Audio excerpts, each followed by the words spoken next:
semuanya, saya Nadira Ataila dengan NIM 210516610. Assalamualaikum warahmatullahi wabarakatuh. Selamat siang. Waalaikumsalam warahmatullahi wabarakatuh. Selamat siang Ibu. Masih semangat belajar? Masih. Oke, semoga walaupun siang hari semuanya masih tetap fokus belajar ya. Karena di sini kita baru istirahat makan siang. Ibu mau tanya dulu siapa yang sudah hadir hari ini? Yes, Ibu. Jesse kenapa? Sakit. Jesse sakit. Oke, siapa lagi selain Jesse? Zidan kenapa? Demam, Ibu. Demam. Oke, kita doakan semoga Yesi dan Zidan lekas sembuh ya. Oke, hari ini materinya kita akan membahas tentang peristiwa di Eropa yang berpengaruh di kehidupan manusia. Nah, Ibu sebelumnya mau tanya nih, Ibu mau tanya ke Choirul, ada nggak peristiwa di dalam hidup Choirul yang berpengaruh gitu, yang berubah kehidupan Choirul? Nggak ada sih Bu, biasa aja gitu saya. Biasa aja. Kalau Toya? Pasti ada ya.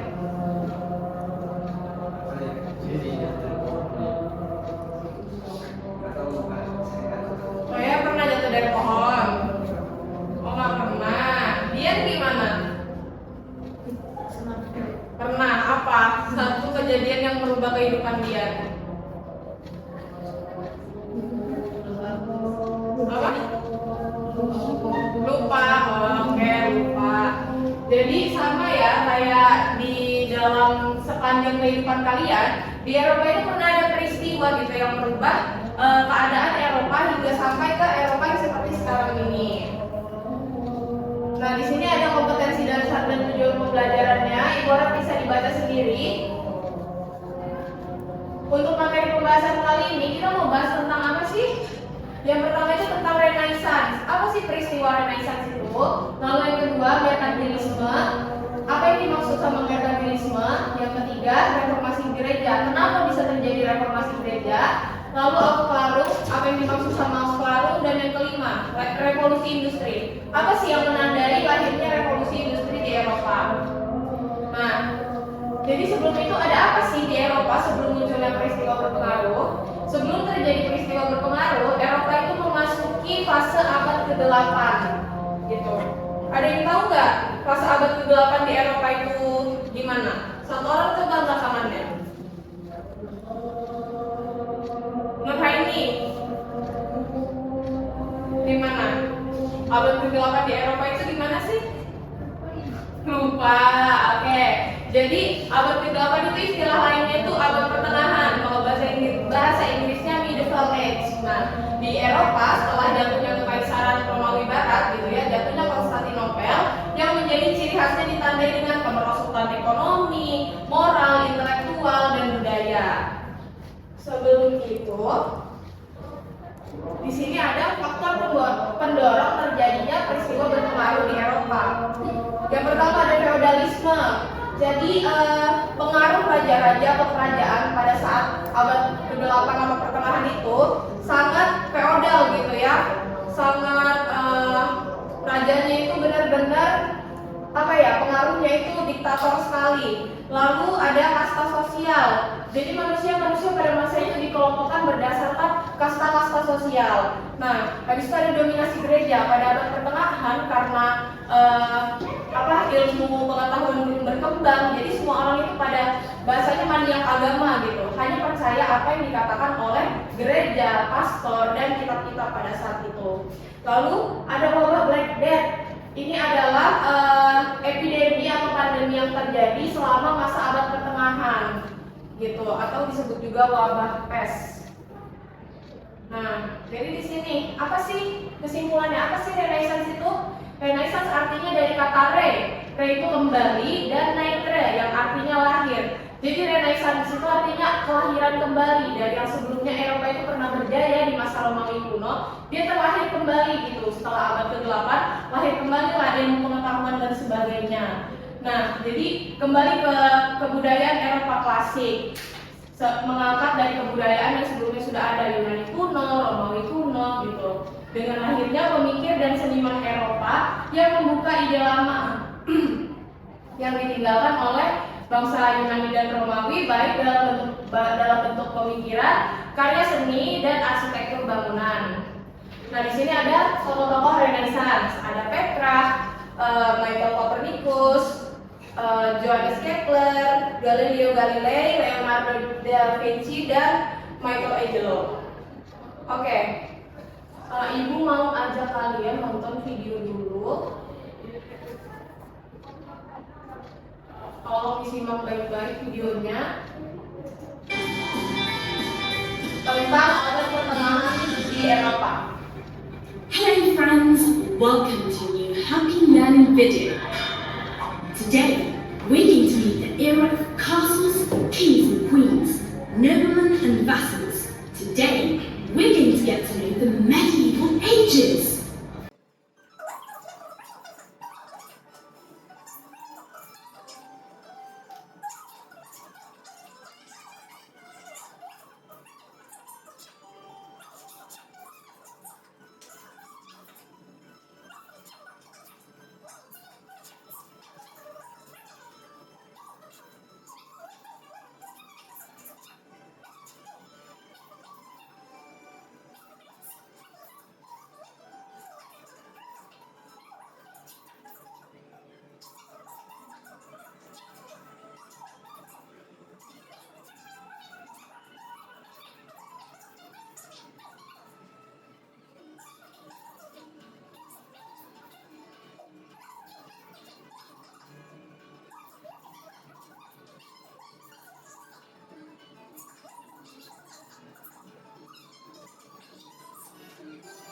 Oke. Tadi apa? Faktor yang menyebabkan yang ada selama abad pertengahan? Ada yang ingat? Ada 4. Apa? Feodalisme. Toyep. Apa lagi? Nurhaini ingat semuanya? Ya, kasta sosial. Ayo Fitri. Apa? Toyep lupa, Fitri lupa. Gereja-gereja gitu lah Ibu. Dominasi gereja. Oke, betul. Sekarang sebelum masuk ke bab selanjutnya, pembahasan selanjutnya, Ibu minta setiap kelompok satu meja aja ya kelompoknya. Di sini, sama kelompok Emma tulis di kertas sendiri ya. Ibu cuma bikin 4. Tulis yang ini tadi Renaissance, kelompoknya Herlin tentang Renaissance. Apa aja sekarang sepengetahuan kalian tentang merkantilisme, lalu Nurhaini tentang reformasi gereja, dia tentang Aufklärung, dan kelompok Fitriani tentang revolusi industri. Ibu kasih waktu 3 menit dari sekarang. Jadi apapun yang ditulis nanti dikumpul aja kalau waktunya udah habis. Ibu, Ya. Anu aja kayak searching apa sih tentang tadi dia apa Aufklärung ya? Aufklärung itu apa? Tokohnya siapa? Poin-poin pentingnya aja. Iya. Gimana? Toyep ada yang susah? Tidak ada. Ya, itu dipresentasikan. Singkat-singkat aja. Nanti kita bahas sama-sama. Adriana tolong ayo kerjasama sama Nurhaini. Ada yang susah nggak? Kelompoknya Toyep dan Adriana? Ada. Mudah sekali ya. Kelompoknya Nabila ada kesulitan? Nggak ada. Kelompoknya dia? Oke. Fitriani dan Emma gimana? Oke. Poin-poinnya aja.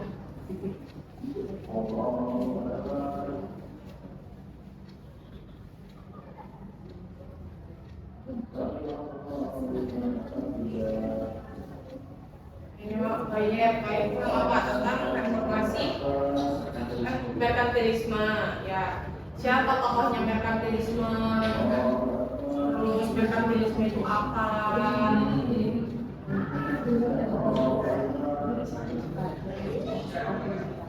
Beda. Terus dampaknya merkantilisme apa? Singkat aja. Ya, dampaknya, contohnya, tokohnya siapa?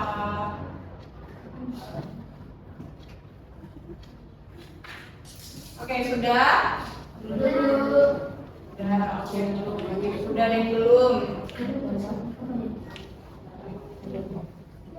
Dampaknya apa merkantilisme itu? Soalnya setelah kejadian merkantilisme, dunia itu kenapa? Misalnya terjadi kolonialisme, jadi imperialisme.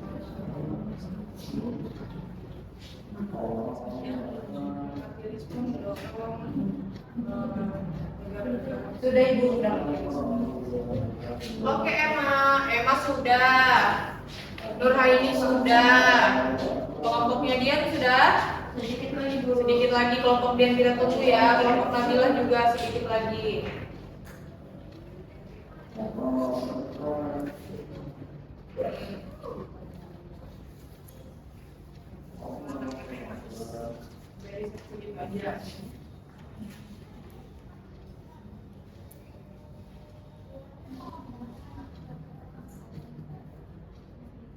Oke, sudah dia?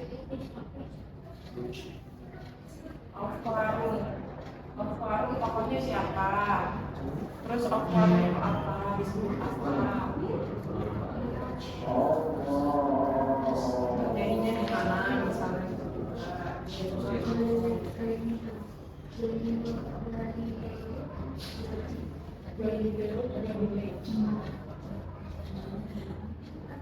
Sudah? Sudah 3 menit ya? Oke, lanjut ke materi selanjutnya. Sebelum itu Renaissance dulu, coba kelompoknya Nabilah. Oh belum? Oh, kita tunggu dulu Renaissance. Galileo Galilei.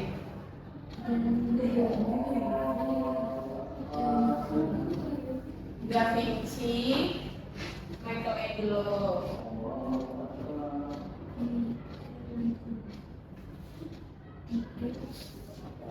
Renaissance itu seniman. Ayo coba siapa diwakilkan antara Herlin atau Nabila? Saya. Ya, sampaikan coba. Tadi dapat maju di depan sini. Apa yang didapat setelah searching tadi? Kelompok kami mendapatkan Renaissance. Renaissance adalah masa perubahan dan pergolakan. Kematian hitam, wabah mematikan yang melanda Eropa pada pertengahan abad ke-14. Salah satu ciri terpenting minat baru terhadap pembelajaran klasik. Lalu ada tokohnya, bisa kalian lihat sendiri. Ada beberapa tokohnya ya. Yang pertama Galileo Galilei, Leonardo da Vinci, Michelangelo. Lalu tolong bawa. Oke, ke bawah lagi. Yang mana?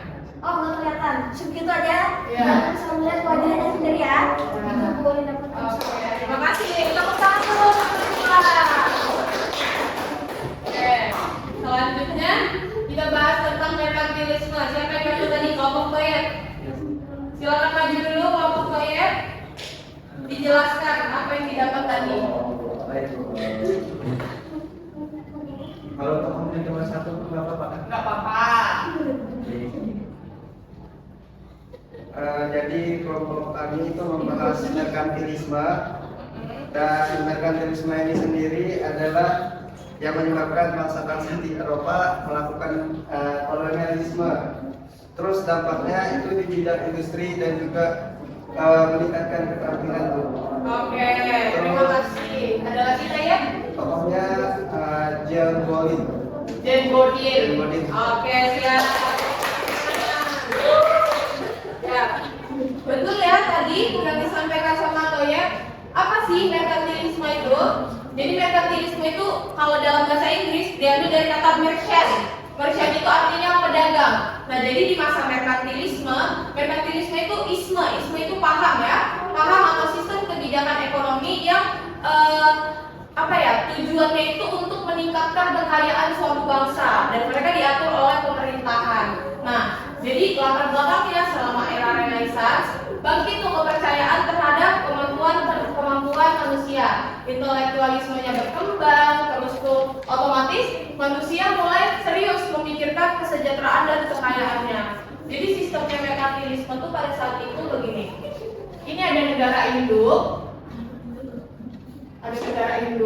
di sini ada negara koloni.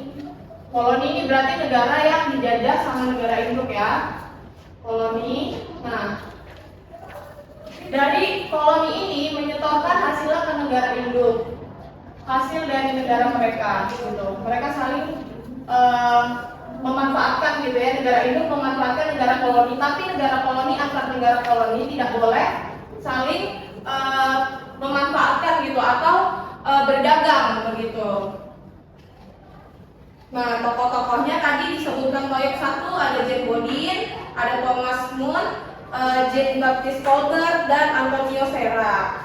Dampaknya merkantilisme ini memantik revolusi yang terjadi di Amerika. Lalu tadi betul kata Toyek, memancing gitu keinginan bangsa Eropa untuk melakukan kolonialisme di berbagai belahan negara di dunia. Lalu ada penjelajahan samudra dan juga kongsi dagang di Eropa yang berkembang begitu. Kayak apa salah satunya kongsi dagang Eropa yang terkenal? VOC, betul. Lanjut, selanjutnya reformasi gereja. Siapa? Nur Haini, ayo, oke, silakan maju.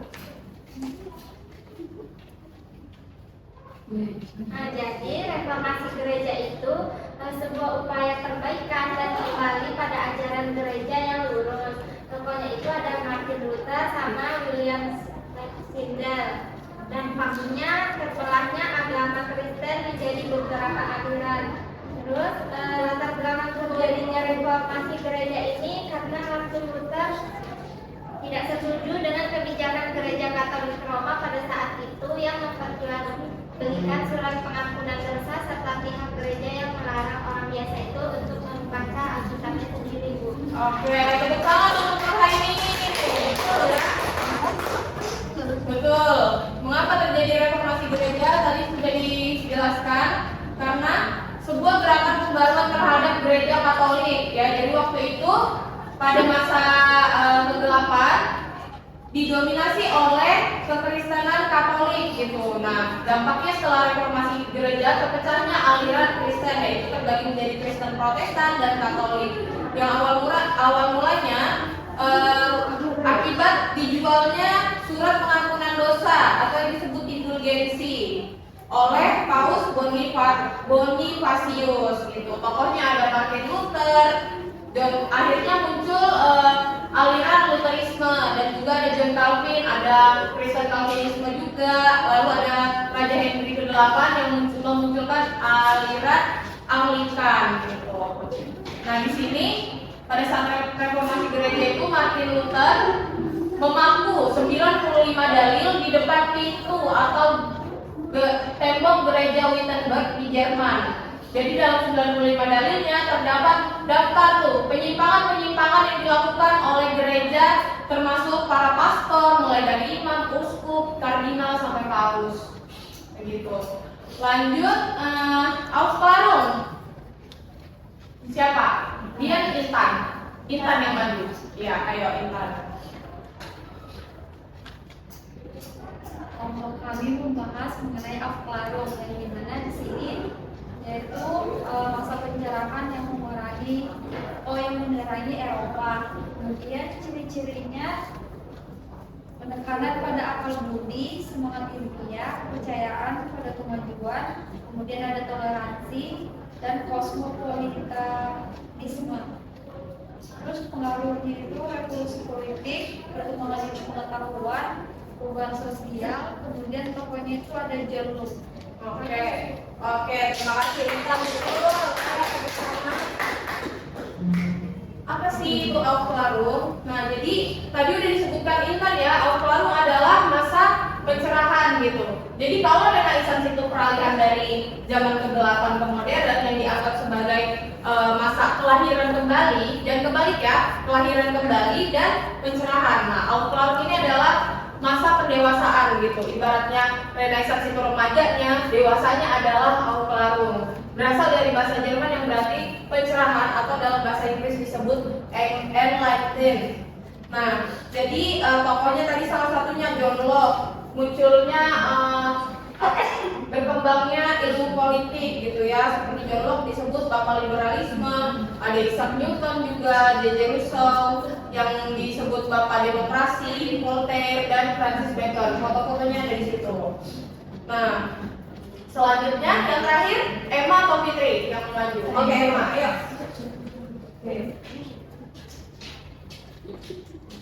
Emma tentang revolusi industri. Apa yang didapat oleh Emma? Jadi yang sudah didapat tadi dari diskusi kelompok bahwa revolusi industri ini sendiri merupakan suatu reformasi yang terjadi di tahun 1780 sampai tahun 1850, di mana menyebabkan terjadinya perkembangan besar pada aspek kehidupan manusia, dimulai dari Britania Raya lalu menyebar ke seluruh Eropa Barat, lalu Amerika Utara, Jepang, dan menyebar ke seluruh dunia. Adapun contoh utamanya sendiri itu seperti pekerjaan manusia yang dulunya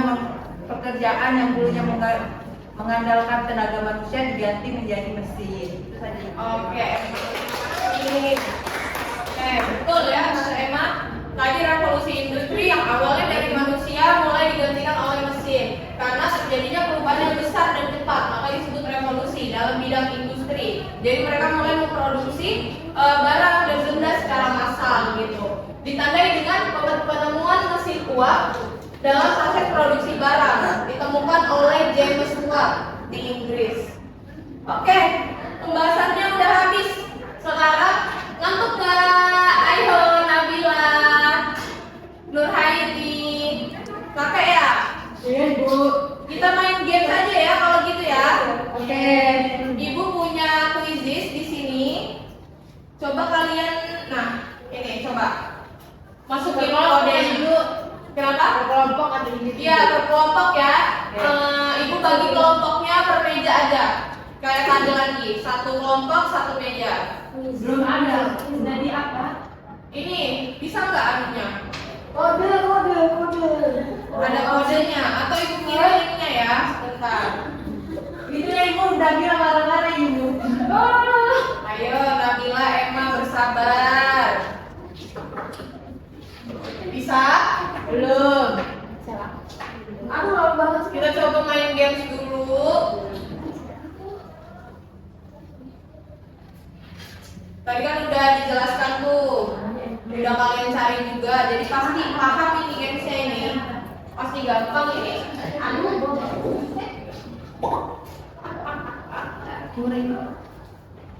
Ada baru satu tuh. Sudah Ibu. Baru satu kelompok berarti, dua kelompok. Berjual skripsi.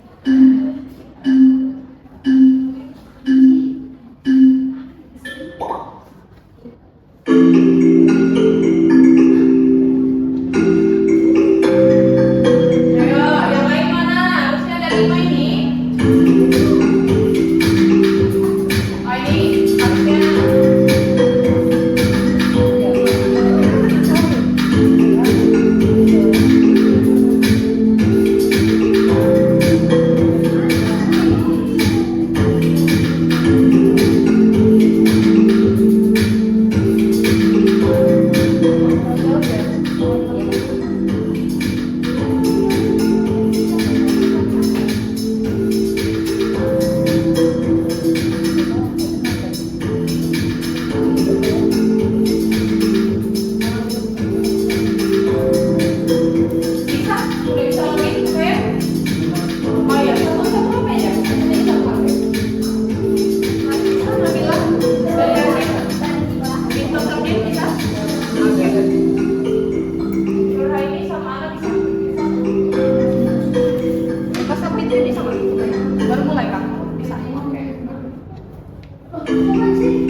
Oke, selesai. Wah, sudah ada para juara-juaranya di sini. Sebenarnya kami kalau masuk. Oh, belum masuk. Harus disantri sama-sama kayaknya. Berarti diri sendiri. Iya, konsekuensi kok ya. Sudah ada para juaranya. Ayo jangan bilang ibu. Di sini kita lihat skornya 3. Iya.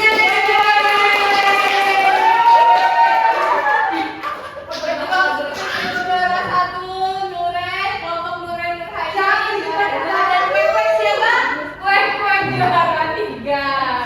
Paling terakhir siapa ini? Pacar apa?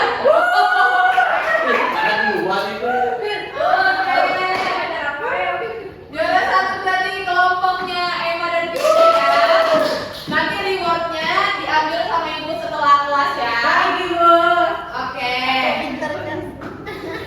Kita udah sampai di akhir pembelajaran. Coba ibu minta satu orang dulu untuk simpulkan materinya hari ini apa. Enggak Bu, saya tadi Satu orang kan, Toyer. Iya sudah kalau gitu jangan Toyer. Ibu tunjuk aja ya Emma. Boleh simpulkan hari ini materinya sebelum kita akhiri kelasnya. Berdiri di tempat duduknya aja nggak apa-apa. Ya saya tahu tadi Ibu, Ya. tentang revolusi industri, terus Renaissance, terus revolusi gereja dan sebagainya. Oke, betul. Hari ini kita bahas tentang Renaissance, revolusi gereja, mekanisme, Auslan, dan revolusi industri. Oke, sebelum ibu akhiri kelasnya, ibu udah kirimkan linknya di grup untuk refleksi kelas hari ini. Silakan disampaikan apa yang perlu diperhatikan untuk kelas ibu selanjutnya gitu ya. Akhir kata mungkin ada yang ingin ditanyakan sebelum ibu tutup? Tidak ada. Oke, terima kasih banyak untuk yang sudah hadir di kelas ibu hari ini. Ibu akhiri. Wassalamualaikum warahmatullahi wabarakatuh. Selamat siang. Salam.